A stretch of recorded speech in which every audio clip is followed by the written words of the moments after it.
If you're an interior designer and you are very frustrated because you keep losing to less qualified designers than you, then this video is for you. So I have put together a list of 6 things that you can do right now. Put it to work for you right now to help elevate you out from the competition so you can stand out and win more of those proposals and do so very confidently. So without further ado, let me minimize myself and I'm going to get into those 6 steps right here. So the first one that I want to talk to you about is lead with your process. Lead with your signature process, not just your portfolio.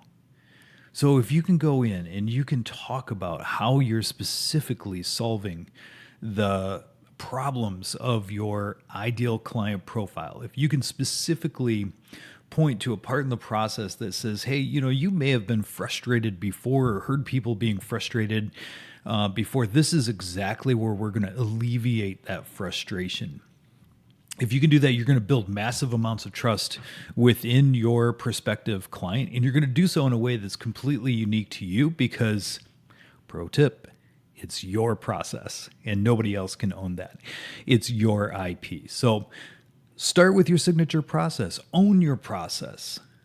The portfolio will come. The portfolio is table stakes, right? Like when people are looking for interior designers, they're searching for, whether it be a style, but they're looking at and they've already looked at your portfolio, and you're at the table because they know that you can deliver on some of the things that you're promising.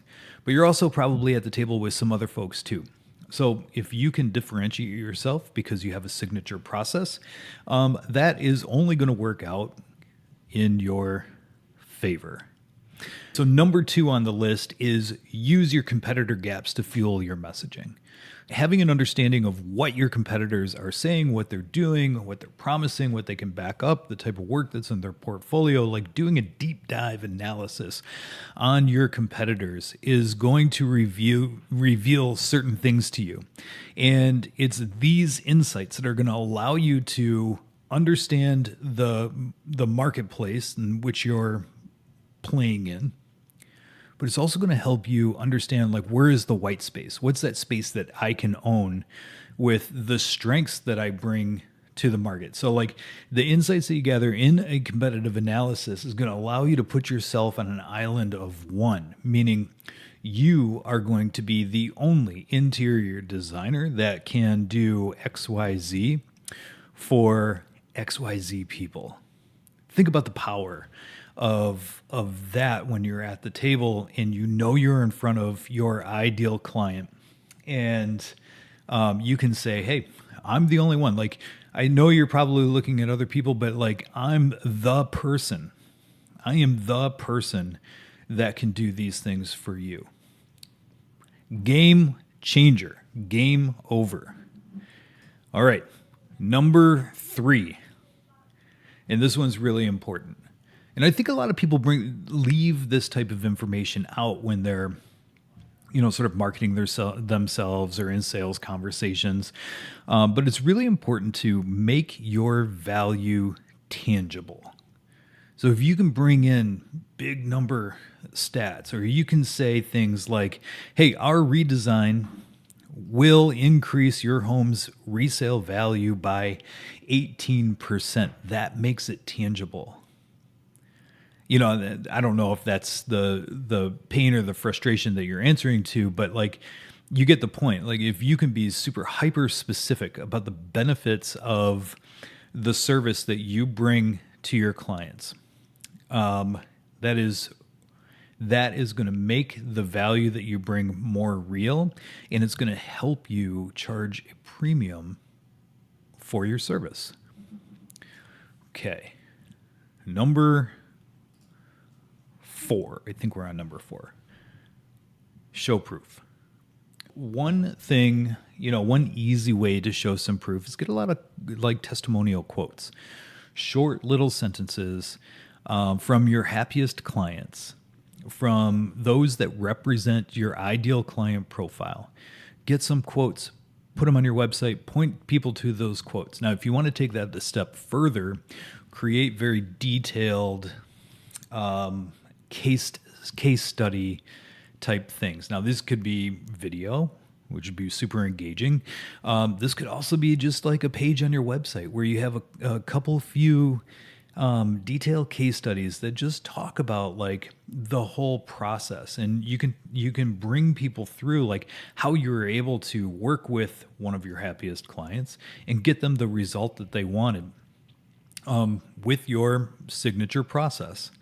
And then you can just tell that story. These are oftentimes like really big decisions that people are making, and they don't really know like where to begin when they're hiring a designer. And so like on the surface, everybody else, everybody kind of looks the same. And it's these little things. It's these, the proof points that you have worked with other people, that you can back up what you're promising.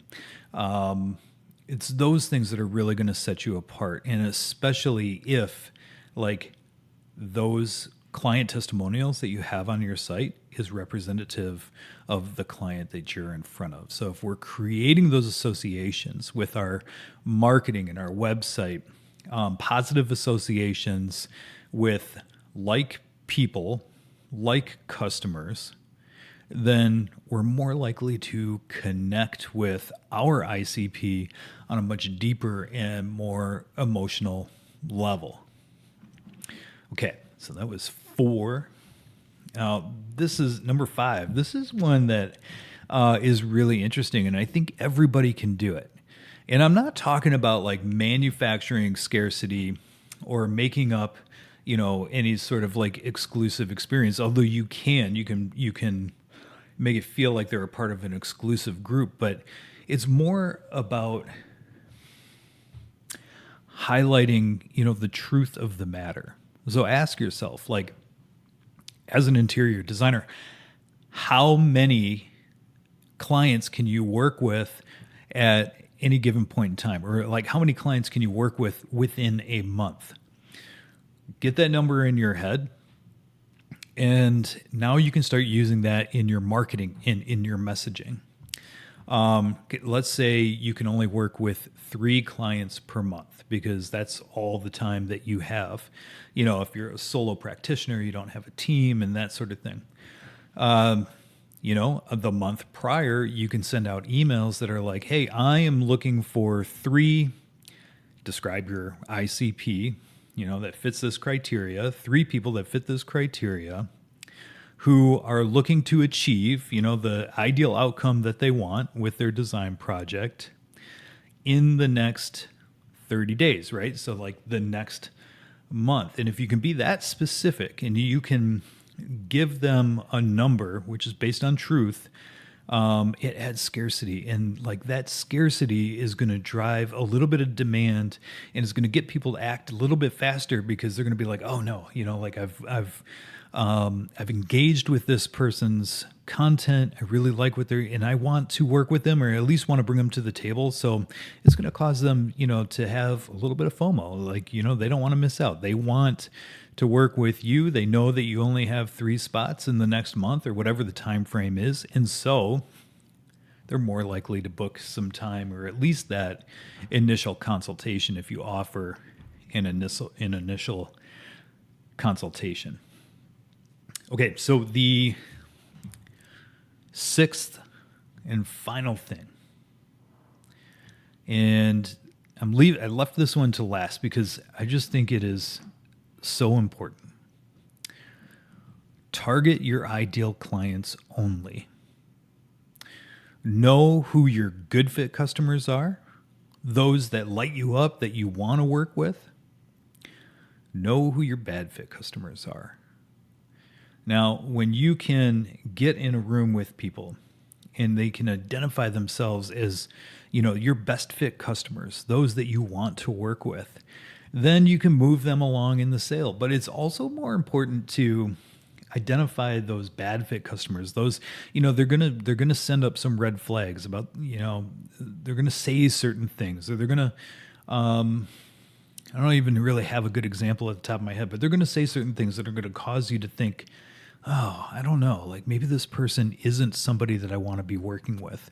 Maybe they're going to be a pain in my butt. Maybe they're going to cause a lot of overages on the project, and in the end, they're not going to be happy because of those overages. And even though it's not your fault, it's going to come back to you, right? So like you want to filter those people out, and having a list of who your good fit customers are, who your bad fit customers are, is going to help you do that. But like also in your marketing.